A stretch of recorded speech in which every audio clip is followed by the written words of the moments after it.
बहुत बहुत नमस्कार आप सभी का। आपके साथ मैं ऋतिका पांडे। खास खबर देख रहे हैं जहां विधानसभा चुनाव जी हाँ 2027 को लेकर उत्तर प्रदेश की राजनीति गर्मा गई है। विषाद बिछना शुरू हो गया है जहां एक और भारतीय जनता पार्टी ने कुर्मी कांड खेल भारतीय जनता पार्टी का प्रदेश अध्यक्ष कुर्मी बिरादरी को बनाया, तो सपा मुखिया अखिलेश यादव द्वारा 37 सांसदों के साथ बैठक कर 2027 के विधानसभा फतेह की रणनीति भी बनाई।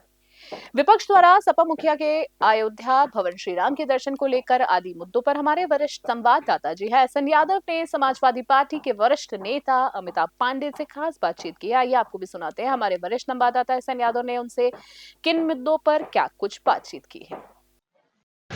इस समय बता दें, उत्तर प्रदेश की राजनीति जिस तरीके से अपने चरम सीमा की ओर बढ़ रही है, और साथ ही आपको बता दें कि अभी विधानसभा चुनाव पूरे 1 साल बचे हुए हैं, फिर भी दोनों पार्टियां की अगर हम बात करते हैं तो एक तरफ होता है इंडिया अलायंस, दूसरी तरफ एनडीए।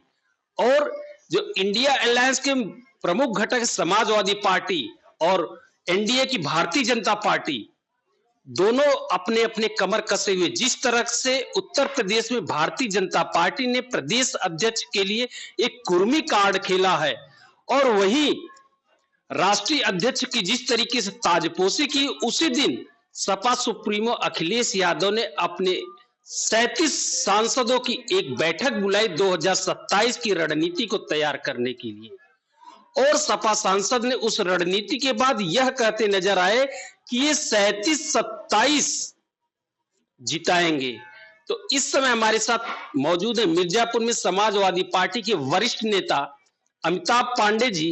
हम इनसे तमाम मुद्दों पर बात करेंगे, किस तरीके समाजवादी पार्टी आने वाले विधानसभा चुनाव में रणनीति तैयार कर रही है, और जिस तरीके से अखिलेश यादव ने कहा कि 37-27 जिताएंगे, उस पर किस तरीके से मंथन चल रहा है, क्या मुद्दा होगा, क्या एजेंडा होगा, किस तरीके से ये फिर से विधानसभा में जाएंगे जनता के पास।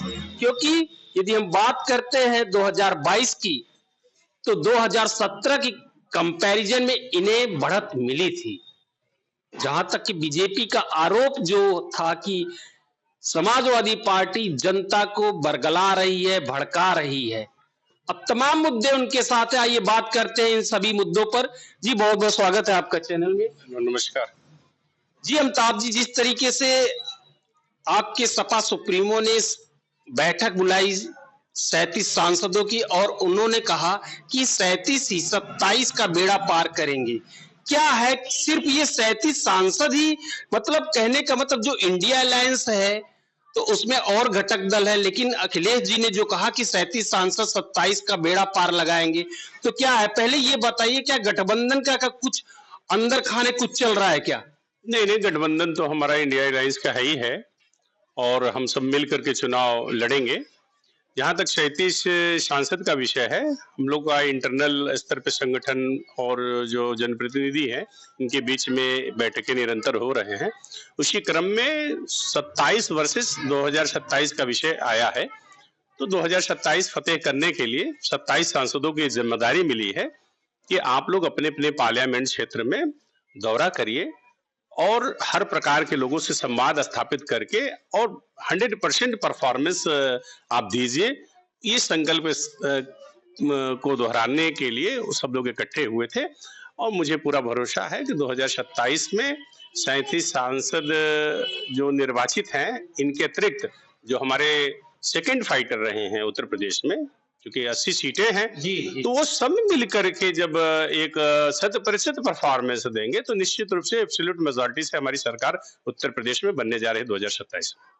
अवतार जी, जब बात करते हैं आप सांसदों की, जिस तरीके से देखा जाता है सांसदी की, जिस समय लोकसभा का चुनाव था, लोकसभा में आपका जो मुद्दा था समाजवादी पार्टी इंडिया अलायंस का जो मुद्दा था कि बीजेपी सरकार संविधान खत्म कर रही है, आरक्षण खत्म कर रही है, लेकिन ये तो विधानसभा चुनाव होगा, मुद्दे अलग हो जाते हैं क्योंकि क्षेत्र सीमित हो जाता है।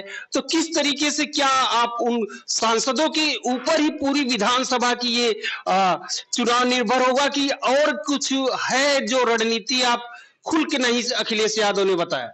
देखिए, उसके पीछे एक टारगेट है, एक लक्ष्य है। हर व्यक्ति की अपनी-अपनी अलग-अलग ज़िम्मेदारियाँ हैं। माननीय राष्ट्रीय अध्यक्ष जी ने 37 सांसदों को ये ज़िम्मेदारी दिया है कि आप अपने क्षेत्रों में ज़्यादा से ज़्यादा मेंबर ऑफ असेंबली को जिता के लेके आइए और इसके साथ में अगल-बगल की जो सीटें हैं, जहाँ पर हम पार्लियामेंट सीट नहीं जीत पाए हैं, उसमें भी विधानसभा की सीट जो है जिताने में सहयोग करिए। तो क्या मुद्दा होगा? वही मुद्दा लोकसभा का होगा कि फिर विधानसभा में मुद्दा बदल जाएगा? नहीं, विधानसभा के मुद्दे अलग हैं। विधानसभा में देखिए महंगाई एक विषय है, भ्रष्टाचार है, अपराध है। क्यों संविधान खत्म हो रहा है? संविधान को खत्म कर दिया जाएगा, खत्म हो गया? नहीं, संविधान एक महत्वपूर्ण विषय है। जब संविधान के तहत प्रदेश सरकार या देश की सरकार काम नहीं करती है, तो वहाँ संविधान का बात उठाया जाता है।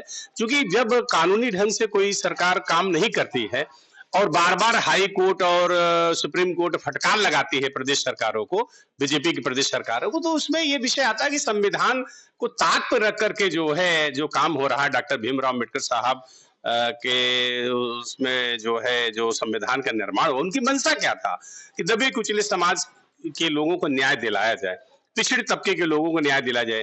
हम लोग अगड़े की भी बात करते हैं कि अगड़ी जात में जो गरीब लोग हैं, जो पिछड़े लोग हैं, जो समाजवादी विचारधारा को स्वीकार करते हैं, हम लोग तो सभी की बात करते हैं। सबके साथ न्याय हो, सबका विकास हो और सब मिल करके 27 में जो है 2027 में हम लोग मिलकर सरकार बनाएंगे, वो सभी का काम होगा। ऐसा नहीं दलित और पिछड़ा और अल्पसंख्यक।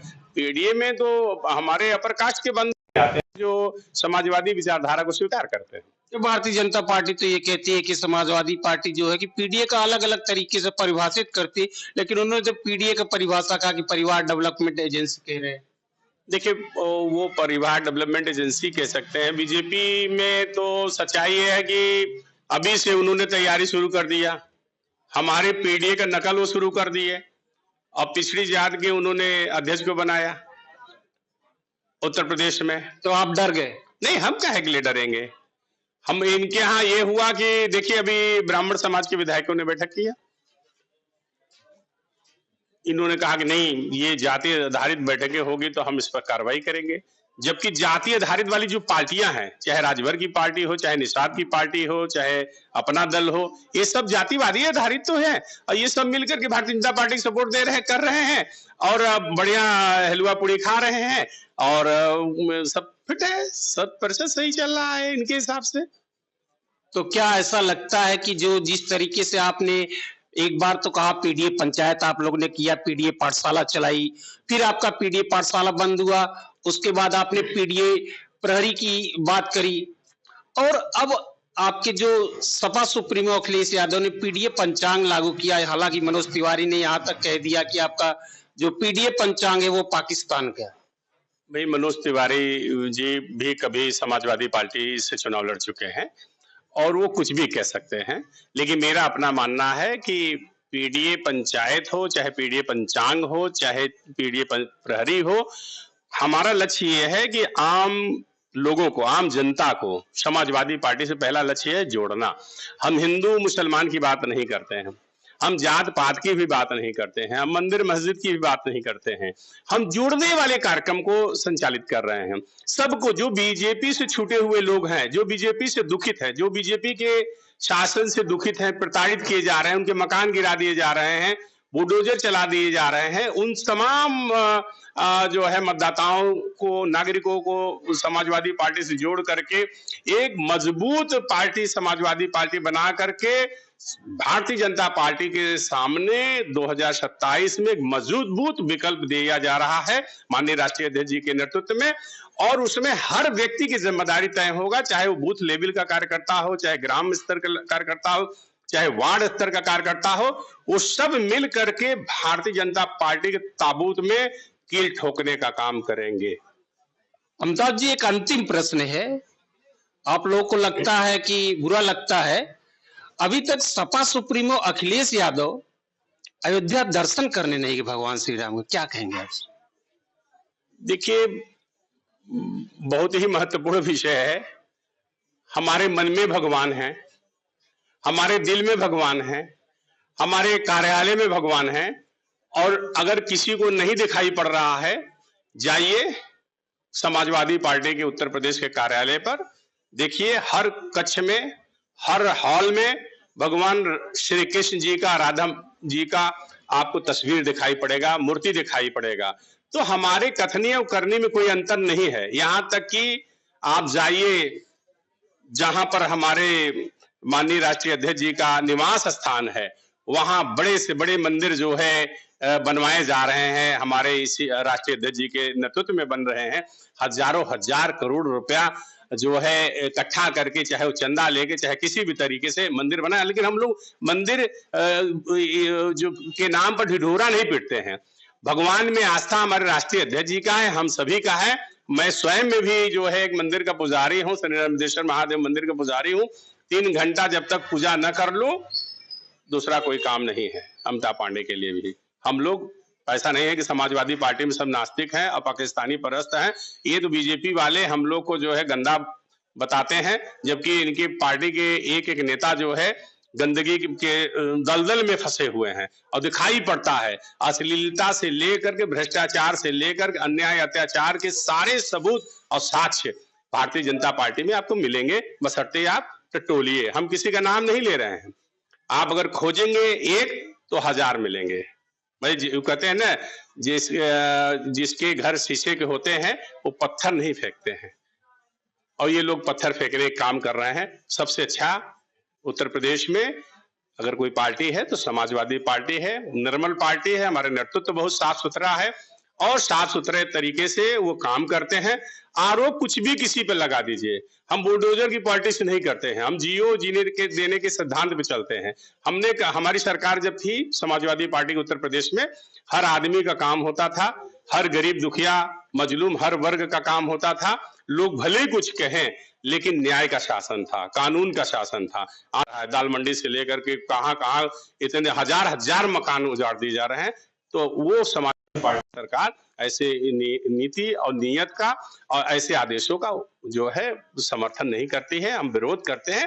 कानून के तरीके से प्रदेश सरकार चलनी चाहिए और आम आदमी को इंसाफ मिलना चाहिए, और जो नहीं मिल पा रहा है। प्रदेश की तरफ से इशारा हुआ, फलाने का मकान गिर गया, ढिमका का मकान गिर गया। जो आदमी 2 करोड़, 4 करोड़, 5 करोड़, 50 लाख, 20 लाख में मकान बनाया, मकान बनाने में बड़ा पैसा लगता है, कितने दिनों का मेहनत उसमें छिपा हुआ रहता है।